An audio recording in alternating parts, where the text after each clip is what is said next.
Әгерде Камил Кәримов булса, мен эшләгән шурда. Менә шу тираж бетә башлады бит инде. Шул хәтле кими тираж. Ройлары бергәләнә инде, шарга кирәк ди, тегендә монда йөргә кирәк ди инде. Но беркем дә чыгасы килми. Шуннан соң мен әйтәм, үзем чыгам алайса. Үземнең машина белән киттем мин Татарстан районнары буенча. Онда кызык хәлләр инде Алабугада милли бүлек җитәкчесе администрациядә Казан утлар журналын күрсәткәч, шок катты. Бездә шундый журнал бармы? Казан утлар дип аталам ди. Милли бүлек җитәкчесе.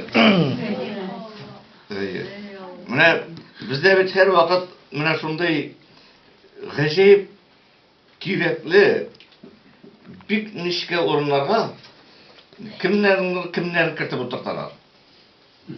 Бөтенләй шармаганнарны. Хәзер ярар, анда Марсел абый турында да кызыклар бар инде. Марсел абый Казан утларында эшләгәндә бер заман китмәкче була икән. Ул ата баш мөхәррир кем булгандыр инде? Зәки Нуримы? Ни микән, ойлай белдем икән. Бер генә ел эшләгән монда, барында. Бер генә ел түздем ди. Ойлап әйтә икән инде Марсел абыйга, нишләп китәсең соң дип. Булай да күп эшләдем инде дип әйтә. Созма, мин аны һәр кайда бер бәзәк әйтеп сөйләп алам, дигән. Ул ни? Заявление әйтәләр, мин киттем дип кенә язылган заявление. Дигән контекст ситуация бар. Ниндидер бер ситуация исә, мин дә әйтәм, булай да күп эшләдем дип. Менә шул йөри торгач, Казан утлар журналы 1000 тираж артты. Менә шул бер язылышында.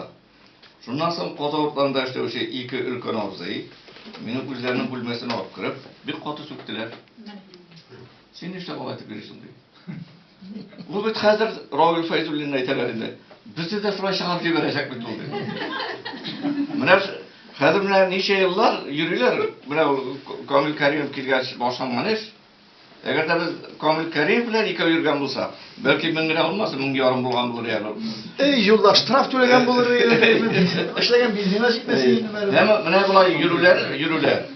Алар нәтиҗәле була. Икән дигән нәрсәгә ышанып мин, яңадан менә үземнең эшчәнлегемдә хәзер инде шактый еллар үтте. Менә ул миңа бик зур тәҗрибә дә булды, һәм гыйбрәт тә булды.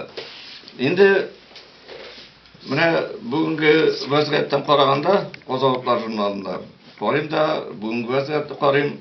Бездә ике нәрсәгә килдем мин нәтиҗәгә. Иң бәхетле халык татар халкы икән. Иң бәхетсез халык рус халкы икән. Бәхетлесе инде 500 ел буе талап та, асып кисеп тә битермәгән халык, татар халкы үзенең журналлары, матбугаты белән бүген горурланып утыра.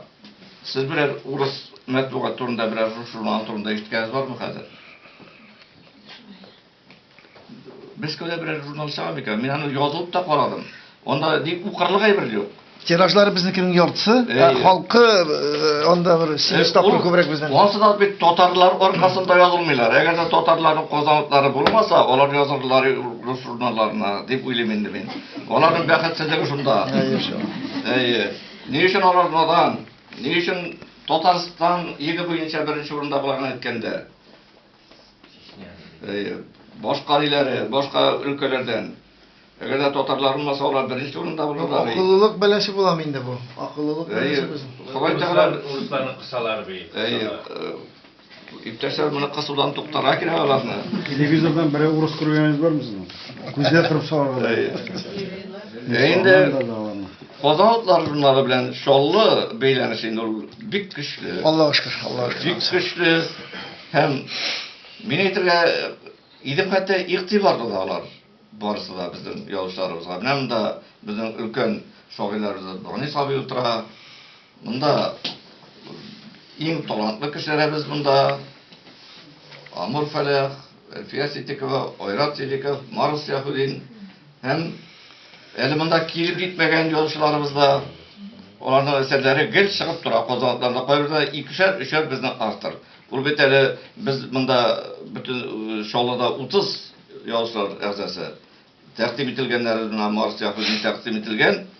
Әле язучылар сайлауның кулы җитмәй. Һәм әйтергә кирәк, Kozanlıklar jurnalı bilen gururlanabız. Toğa bir kızığı var. Koyuşakta kozanlıkları bizden koy bir avtorların eserlerini bosmayı. Şu çağda bizim Maydan jurnalımız var. Onlarda El Şirin de var bir tane bizim Big Chef şahidimiz. Hem biz Maydan jurnalına varabız. Hem mine şulay belekeyine koyuşakta elle kozanlıkları bizden avtorlara buruna şirtip ola. Elle biz belekeyine mine şulay bizimizden Gomarlı ko'rsatib olamiz. Maydan jurnalında da bile dersliyiz. Melekin Kozanlıklar jurnalı benim etkenimde var. O bizden Totar matbuatının, edebiyatının matbuat, Totar ruhiyatının flagmanı indi. O bizden yol ko'rsatuvchi yıldız, moyak, hem aytırga kerak. Mana bit Foziya ham aytdi, o bit İstonlarla, Latviyada, Pribaltik illere üçer jurnal olup, üçer gazete olup, onların üstü aslında soklamıyorlar. Onlar onu kurslarına taratalar. Men özümde mesela bir tuğan singlime, bir tuğan opama yazılam. 3 jurnal yazılam men. Hem bana onlar için en dur bilek bilen şu kozavutları Sümbika jurnalı. Onlar için en dur bilek. Men yıl sayın yazı turgan. Şuna göre biz indi bizim jurnallarımız, matbuatımızın bizden hazır tüp güreş meydanı matbuat bulup kala. Rossiya jurnalları ömründe de işley almay turgan bir usul var hazır Kozanlıklarında. Ol alternativniy podpiska degan bo'ladi o'zani. O'zimiz iltib beramiz jurnalni. Pochta расхода tushib qola, jurnalni o'zimizning mashina bilan taratib beramiz. Mana bu yigitlar rahmat. Evet. Her bir paşkadan da kim bulmasa iltivi jingil indi. Rayonlarga, şehirlerge taratamiz. Mine bunda da bo'lgan ki mesela 12 kitapxonani, o'zak kitapxonani keltirib, agarda bizning shunday yozdıruvni yorti bega qolar. Pochta bir qotib qotib ekan, ya o'zak kitapxonaga yoki kitapxonalarda mana shunday olib mumkinligi bo'la turgan etib ishlarga bo'la turgandir deb o'ylayman. Shaqra belakina oqil bilan o'ylab. Pochta chirimlari bek to'liy turgan shu qadar. Bizda gazetalar, men o'zim umr bo'yi bolalarga, jurnallarda da ishlaganda bir qachonda 10 yilga bosmagan edim. Ammo shu xatda Rossiya pochtasi naq ko'tara boshladi. Bu yil bilan birinchi topqir mana shu alternativ yozdiruvga ko'chdim endi menda. Yo'qsa eng yaxshisidan pochta uyga keltirib bersalar endi. Ammo dunyo qilsa biz shunga joylashirga tegishindi. Joylashirga